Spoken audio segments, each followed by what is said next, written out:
Hello, my dear students and parents. Welcome back to channel. చాలా మంది parents friends నా సరౌండింగ్లో నన్ను అడిగినటువంటి క్వశ్చన్ ఏంటి అంటే మా అబ్బాయికి ఏ క్లాస్లో ఐఐటి ఫౌండేషన్ అనేటువంటిది ఇప్పించాలి అనేటువంటిది నన్ను అడగడం జరిగింది. సో ఈ ఐఐటి ఫౌండేషన్ అనేటువంటిది ఏ క్లాస్లో ఇప్పిస్తే బాగుంటుంది అనేటువంటి క్వశ్చన్ మీకు అందరికీ కూడా చాలా వరకు ఇంట్లో ఫేస్ చేసి ఉంటారు. సో దానికి సంబంధించి క్లారిటీగా వాళ్ళ యొక్క ఏజ్ ఐక్యూ లెవెల్ బేస్ చేసుకొని ఎడ్యుకేషన్ సైకాలజీ బేస్ చేసుకొని స్టూడెంట్స్కి ఏ క్లాస్లో ఐఐటి ఫౌండేషన్ అనేటువంటిది స్టార్ట్ చేస్తే వారు పర్ఫెక్ట్గా అనుకున్నటువంటి ఐఐటి ర్యాంక్ అనేటువంటిది తెచ్చుకోగలరు అనే విషయం మీద క్లారిటీగా నేను మీకు ఈ క్వైరీని రిజాల్వ్ చేస్తాను. ఈ వీడియో యూట్యూబ్లో పోస్ట్ చేయడం ద్వారా చాలామందికి యూజ్ అవుతుందని చెప్పేసి యూట్యూబ్లో ఈ క్వైరీని ఇప్పుడు ఈ వీడియో ద్వారా చెప్పాలనుకుంటున్నాను. మీకు అందరికీ కూడా ఈ స్మాల్ క్వైరీ మీద ఆన్సర్ అనేటువంటిది తెలిసుంటుంది. ఇంకొన్ని ఏవైనా మీరు మిస్ అయిన పాయింట్స్ ఉంటే రికవరీ చేసుకోండి. మీ సరౌండింగ్లో ఎవరైనా ఉంటే వారికి మీ ద్వారా గైడెన్స్ అనేటువంటిది చేరవేయండి. ఐఐటి ఫౌండేషన్ అనేటువంటిది ఇప్పుడు చాలా వరకు స్కూల్స్లలో board examinations plus IIT foundation అని చెప్పేసి మీకు కోర్సెస్ అనేటువంటివి కంబైన్డ్గా తీసుకోవడం జరుగుతుంది చాలా స్కూల్స్లలో. మీకు ఆల్రెడీ తెలిసిన విషయమే, ఐఐటి అనేటువంటిది త్రూ జేఈఈ ద్వారా 12th క్లాస్ ఎలిజిబిలిటీతో టెస్ట్ అనేటువంటిది కండక్ట్ చేసుకొని మనం ఐఐటి ఇన్స్టిట్యూషన్స్లోకి అడ్మిషన్ వెళ్ళాలి. ఇక్కడ మీకు 12th క్లాస్లో ఎలిజిబిలిటీ అనేటువంటిది ఉంది. మరి ఏ ఇయర్ నుంచి ఐఐటి ఫౌండేషన్ స్టార్ట్ చేయాలి అనేటువంటి క్వశ్చన్ ఎందుకు వస్తుంది అని అంటే, ఈ జేఈఈ అడ్వాన్స్డ్ ఎగ్జామినేషన్స్ని క్రాక్ చేయాలి అని అంటే మీరు 12th క్లాస్ ఎలిజిబిలిటీ ఉండాలి. ఇక్కడ ఐఐటి రూల్ అనేటువంటిది ఒకటి పాస్ ఆన్ అవుతుంది. 75% అనేటువంటిది మీరు బోర్డ్ ఆఫ్ ఎగ్జామినేషన్స్లో పర్సెంటేజీ ఉండాలి. జనరల్ కేటగిరీ వాళ్ళకి, ఎస్సీ ఎస్టీ కేటగిరీ వాళ్ళకి 65% పాస్ పర్సెంటేజ్ అనేటువంటిది 12th క్లాస్లో వచ్చి ఉండాలి. ఇది సిబిఎస్ఈ బోర్డా, స్టేట్ బోర్డా, ఐసిఎస్ఈ బోర్డా, ఐబీ బోర్డా అనేటువంటిది సంబంధం లేదు. ఏ బోర్డు అయినా కూడా 12th క్లాస్ ఎలిజిబిలిటీ ఉండాలి. 12th క్లాస్లో జనరల్ కేటగిరీ వాళ్ళకి 75%, ఎస్సీ ఎస్టీ కేటగిరీ వాళ్ళకి 65% అనేటువంటిది బోర్డ్ ఎగ్జామినేషన్స్లో ఉండాలి. అలాగే జేఈఈ మెయిన్స్ అనేటువంటిది మీరు క్వాలిఫైడ్ అయి ఉండాలి.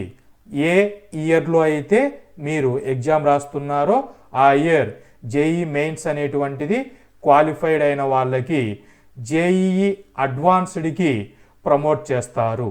ఇలా జేఈఈ అడ్వాన్స్డ్ అనేటువంటిది ఆల్ ఇండియా ర్యాంక్ బేస్ చేసుకొని మీకు ఐఐటి ఇన్స్టిట్యూషన్స్లో కౌన్సిలింగ్ ప్రాసెస్లో అడ్మిషన్ అనేటువంటిది ప్రొవైడ్ చేస్తారు.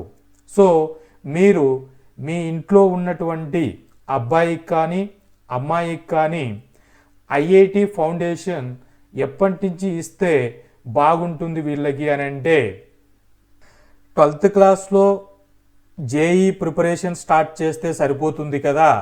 11th 12th అంటే ఇంటర్మీడియట్లో ఐఐటి ఫౌండేషన్ స్టార్ట్ చేస్తే మాకు సరిపోతుంది కదా అనుకుంటే, ఎగ్జామ్ అనేటువంటిది ఇండియాలోనే డిఫికల్ట్ ఎగ్జామ్గా టాప్ 1 ప్లేస్లో ఉన్నటువంటిది ఐఐటి సివిల్స్ ఎగ్జామినేషన్స్, ఇలా వీటి యొక్క ఇంపార్టెన్స్ అనేటువంటిది ఉంది.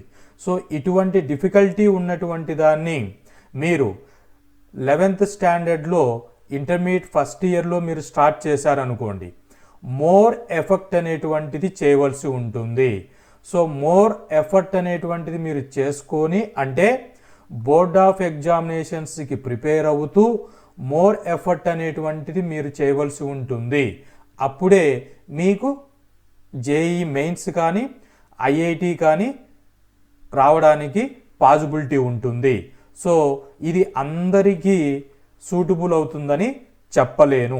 సో యావరేజ్గా ఐక్యూ లెవెల్ బాగా ఉండి వారు సబ్జెక్ట్ అనేటువంటిది ఫౌండేషన్స్ బాగా ఉంటే 11th స్టాండర్డ్ 12th స్టాండర్డ్లో ఐఐటి చేరిన వాళ్ళు కూడా వాళ్ళ యొక్క కేటగిరీ బేస్ చేసుకొని ఐఐటి సీట్ అనేటువంటిది తెచ్చుకోవచ్చు. నేను రాదు అని చెప్పడం లేదు. 11thలో స్టార్ట్ చేస్తే మోర్ ప్రెజర్ అనేటువంటిది మీరు ఇవ్వవలసి ఉంటుంది ఎగ్జామినేషన్ క్రాక్ చేయడానికి. సో కాబట్టి ఏ ఇయర్లో స్టార్ట్ చేద్దాం సార్ అంటే 10th క్లాస్ వచ్చామనుకోండి, 10th class board examinations, public examinations అనేటువంటివి మేజర్ పార్ట్ ఉంటుంది. చాలా వరకు స్కూల్స్లలో నేను స్టూడెంట్స్ దగ్గర రీసెంట్గా 10 ఇయర్స్ నుంచి వినబడుతున్న విషయం ఏంటి అంటే 9th క్లాస్ అనేటువంటిది 3 or 6 months అనేటువంటిది ట్రైన్ చేసి వీరికి remaining 9th మిడ్లోనే 10th class syllabus అనేటువంటిది స్టార్ట్ చేస్తున్నారు. సో 9th బేసిక్స్ అనేటువంటిది ఫుల్లుగా 100% బేసిక్స్ అనేటువంటివి స్కిప్ అనేటువంటిది చేయడం జరుగుతుంది, చాలా వరకు నేను విన్నటువంటి సమాచారం వరకు. సో ఇక్కడ ఏమవుతుంది, 10th క్లాస్ బోర్డ్ ఆఫ్ ఎగ్జామినేషన్స్లో స్టూడెంట్కి మార్క్స్ రావడానికి మాత్రమే ఈ 10th క్లాస్ అనేటువంటిది ఫోకస్ చేస్తారు. ఇక్కడ ఐఐటి ఫౌండేషన్ అని ఏవైనా అదర్ ఎగ్జామినేషన్స్కి అనేటువంటిది ఇంట్రెస్ట్ అనేటువంటిది మ్యాక్సిమం ఉండదు. ఎందుకు అని అంటే ఫస్ట్ క్లాస్ నుంచి 9th క్లాస్ వరకు మధ్యలో పబ్లిక్ ఎగ్జామ్ అనేటువంటిది లేదు. 10th క్లాస్లోనే పబ్లిక్ ఎగ్జామ్ వచ్చింది కాబట్టి మ్యాక్సిమం స్కూల్స్ అన్నీ కూడా 10th క్లాస్ ఎగ్జామ్స్ మీదనే, మార్క్స్ మీదనే మేజర్లీ ఫోకస్ చేస్తున్నాయి. సో మార్క్స్ అనేటువంటివి పారామీటర్ కాబట్టి. కానీ ఇక్కడ మనం చూస్తుంది ఐఐటి ఫౌండేషన్ కాబట్టి 9th class 10th class basics అనేటువంటివి. సో ఐఐటి అంటే జేఈ మెయిన్స్ కానీ అడ్వాన్స్డ్ కానీ ఏ సిలబస్ అనేటువంటిది మనకు పారామీటర్ రిఫరెన్స్ స్టాండర్డ్స్ అనేటువంటిది అని అంటే ఎన్సిఈఆర్టి సిలబస్ అనేటువంటిది 11th plus 12th standard syllabus అనేటువంటిది మీరు టెక్స్ట్ బుక్స్ అనేటువంటివి 100% రిఫరెన్స్గా మనకు ఎన్టీఏ చెప్తూ ఉంది. అది మీరు చూస్తూ ఉన్నారు. అంటే ఎన్సిఆర్టి సిలబస్ అనేటువంటిది పారామీటర్. సో కాబట్టి 9th క్లాస్ ఎన్సిఆర్టి సిలబస్ అనేటువంటిది 100% ఫండమెంటల్స్ ఆర్ కాన్సెప్ట్స్ అనేటువంటివి తరువుగా ఉండాలి. 10th క్లాస్ అనేటువంటిది బోర్డ్ ఆఫ్ ఎగ్జామినేషన్స్తో పాటు ఎన్సిఆర్టి ఫండమెంటల్స్ అనేటువంటివి కాన్సెప్ట్స్ అనేటువంటివి 100% మీకు వచ్చి ఉండాలి. ఎందుకు అనంటే 9thలో మీకు ఒక చాప్టర్ ఉందనుకోండి, అదే 10thలో మీకు కంటిన్యూ అవుతుంది, 11thలో రావచ్చు, 12thలో కంటిన్యూ అవ్వచ్చు అన్నమాట. కాబట్టి 9th వరకే, 10th వరకే అని ఎప్పుడూ ఉండకూడదు. సో అలాగే సిమిలర్లీ మీరు 9thలో good performance or NCERT text book యొక్క సిలబస్ అనేటువంటిది మీరు ఈజీగా గ్రాప్ చేసుకోవాలి అని అంటే 8th క్లాస్ బేసిక్స్ అనేటువంటివి ఉండాలి. సో 8th క్లాస్ బేసిక్స్ అనేటువంటివి మీరు 100% ఎన్సిఆర్టి టెక్స్ట్ బుక్స్ రీడింగ్ చేసి ఉంటే మీరు 9th క్లాస్ అనేటువంటిది ఈజీ అవుతుంది. 9th ఈజీ అయితే 10th ఈజీ అవుతుంది. 9th 10th 8th బేసిక్స్ అనేటువంటివి మీ దగ్గర పర్ఫెక్ట్గా ఉంటే 11th 12th అనేటువంటిది ఈజీ అవుతుంది.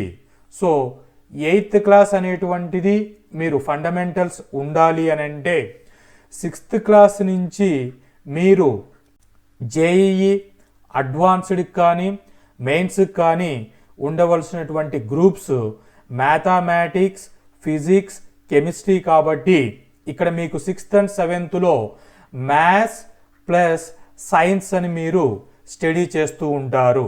సో మ్యాథమెటిక్స్ మీద ఫండమెంటల్స్ అనేటువంటివి, సైన్స్ మీద బేసిక్స్ అనేటువంటివి మీకు ఎన్సీఈఆర్టీ సిలబస్లో ఏదైతే సిలబస్ ఉంటుందో దాన్ని మీరు తరువుగా ఉండాలి.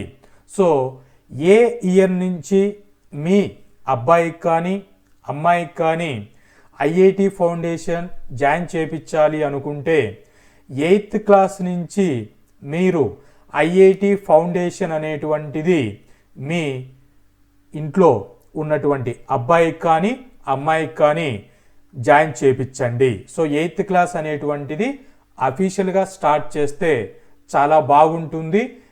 ఎందుకు అని అంటే కొందరు అంటుంటారు, సార్ మేము 5th క్లాస్లోనే ఐఐటి ఫౌండేషన్ ఇస్తామండి, ఇంకా అనకూడదు కానీ 4th class 3rd class IIT foundation అంటూ ఉంటారు. చాలా రాంగ్ అన్నమాట. సో ఎందుకు అంటే ఎడ్యుకేషన్ సైకాలజీ బేస్ చేసుకొని 6th క్లాస్ స్టూడెంట్ వచ్చారు అని అంటే వారికి అప్పటికి 10 years జరుగుతూ 11 yearsలో ఉంటారు. అంటే 10 years అనేటువంటిది వాళ్ళకి బ్రెయిన్ అనేటువంటిది ఈజీగా ఏదన్నా కాంప్లెక్స్ టాపిక్స్ మనం ఎక్స్ప్లెయిన్ చేసేటప్పుడు మ్యాథమెటిక్స్ అనేటువంటివి, సైన్స్ అనేటువంటివి చెప్పేటప్పుడు వాళ్ళకి ఈజీగా అర్థమవుతుంది 6th క్లాస్ నుంచి. అదే 5th క్లాస్ అనుకోండి, లెస్ దాన్ 10 years ఉంటుంది. వాళ్ళ బ్రెయిన్ అనేటువంటిది అంత కాంప్లెక్స్ ప్రాబ్లమ్స్ని, సైంటిఫిక్ డెఫినేషన్స్ని అంత ఈజీగా గ్రాప్ చేసుకోలేరు. సో కాబట్టి మీరు తొందరపడి ఎవరో ఏదో చేస్తున్నారని చెప్పేసి మీ అబ్బాయిని కానీ అమ్మాయిని కానీ 5th క్లాస్లోనే ఐఐటి ఫౌండేషన్, 6th క్లాస్లో ఐఐటి ఫౌండేషన్ అనేటువంటి తప్పు చెయ్యకండి. మరి 6th 7thలో మీరు ఏం చేయాలి అని అంటే మీ స్టూడెంట్కి, అదే మీ అబ్బాయికి కానీ అమ్మాయికి కానీ మ్యాథ్స్ ఎన్సీఆర్టీ, సైన్స్ ఎన్సీఆర్టీ మీద బేసిక్స్ అనేటువంటిది తరువుగా ఉండేటట్లు ప్లాన్ చేసుకోండి. సో ఇక్కడే మీరు ఐఐటి ఫౌండేషన్ అనేటువంటిది ఇచ్చారనుకోండి, సో ఇక్కడ ఏమవుతుంది అని అంటే వాళ్ళ ఏజ్కి ఆ స్టాండర్డ్ ఆఫ్ ఎడ్యుకేషన్ అనేటువంటిది గ్రాప్ చేసుకోలేరు. సో మోర్ ప్రెజర్ అనేటువంటిది పడుతుంది.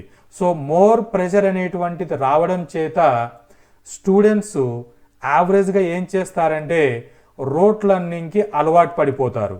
సో కాబట్టి 6th క్లాస్లోనే మీరు మీ అబ్బాయికి కానీ అమ్మాయికి కానీ ఐఐటి ఫౌండేషన్ అనేటువంటిది వాళ్ళకి చెప్పకండి.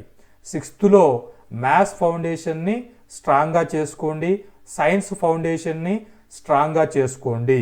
ఇక్కడ మీరు కాన్సెప్ట్లతో పాటు స్టూడెంట్స్కి ఆ కాన్సెప్ట్ని ప్రాబ్లమ్స్ లేకి ఇచ్చినప్పుడు, అంటే మల్టిపుల్ చాయిస్ క్వశ్చన్స్లో కానీ ఇలా ప్రాబ్లమాటిక్లో ఇచ్చినప్పుడు ఎలా చేయాలి అనేటువంటిది అలవాటు చేస్తూ వచ్చారనుకోండి, అప్పుడు స్టూడెంట్ 6th 7thలో కాన్సెప్ట్ ప్లస్ ఆ కాన్సెప్ట్ రిలేటెడ్గా ప్రాబ్లమ్ సాల్వింగ్ అనేటువంటిది అలవాటు పడతారు.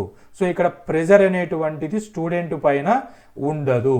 సో కాబట్టి వీరు ఫ్రీగా 8th క్లాస్కి వచ్చినప్పుడు మీరు స్కూల్లో బోర్డ్ ఆఫ్ ఎగ్జామినేషన్స్ మాత్రమే చెప్తున్నారనుకోండి, మీకు అదర్ ఆప్షన్స్ అనేటువంటిది ఐఐటి ఫౌండేషన్ మీ సరౌండింగ్లో మీ ఏరియాలో ఇచ్చేటువంటి బెస్ట్ కోచింగ్ సెంటర్ని సెలెక్ట్ చేసుకోండి.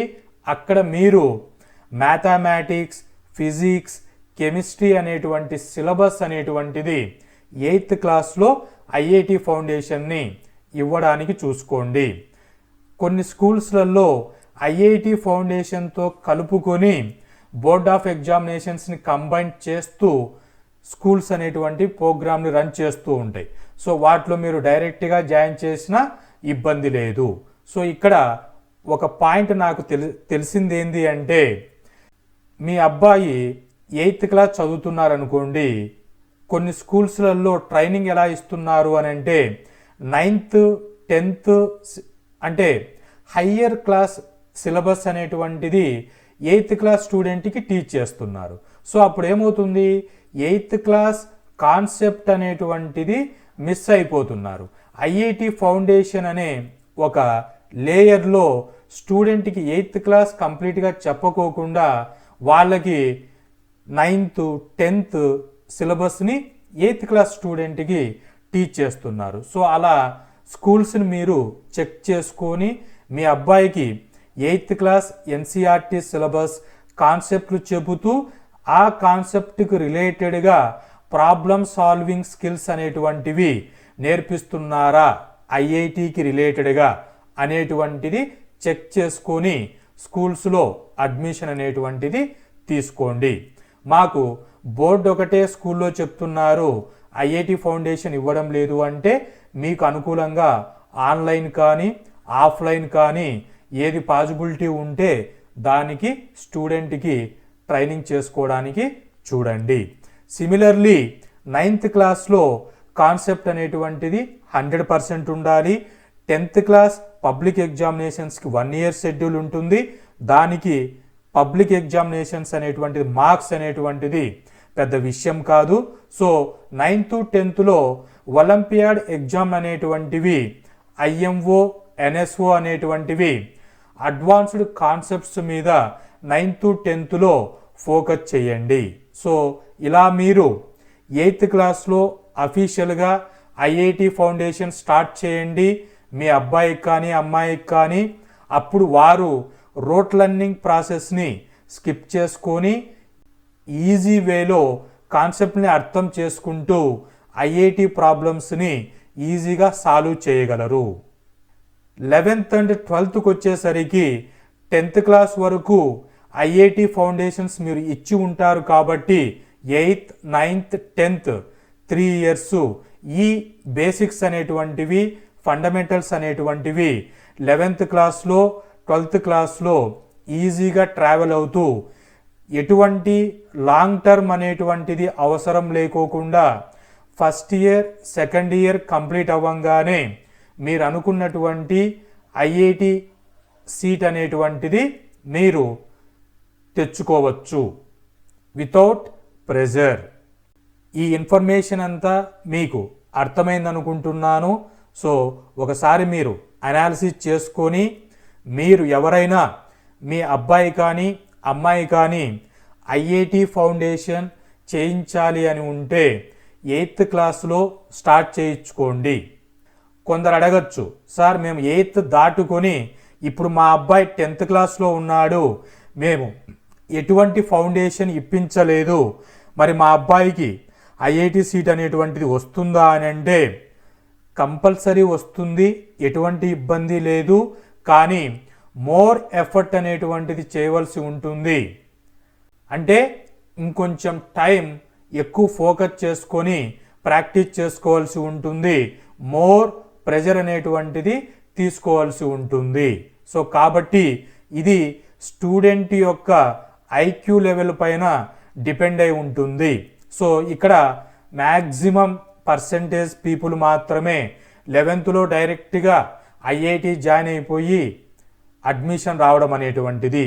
So 8th 9th 10th basics ఉన్న వాళ్ళకి ఐఐటి ఫౌండేషన్ ఉన్న వాళ్ళకి ఏ విధంగా 8th క్లాస్ ఎన్సీఆర్టీ 100% కాన్సెప్ట్ ఉంటూ వాటికి రిలేటెడ్గా ప్రాబ్లమాటిక్ ప్రాబ్లమ్స్ని చేసే నాలెడ్జ్ ఉన్న వాళ్ళకి మాత్రమే 8th క్లాస్ చదువుతూ వాళ్ళకి 10th క్లాస్ సిలబస్ చెప్తూ ఉన్న ఐఐటి ఫౌండేషన్ స్టూడెంట్స్కి ఈ ఐఐటి సీట్ అనేటువంటిది చాలా కష్టం అవుతుంది. అది ఒకసారి మీరు రీచెక్ చేసుకోండి. మీకు ఇంకా ఏవైనా క్వశ్చన్స్ ఉంటే కామెంట్లో తెలియచేయండి, వాటికి రిప్లై చేయడానికి ట్రై చేస్తాను. Hope this information is informative. Thank you.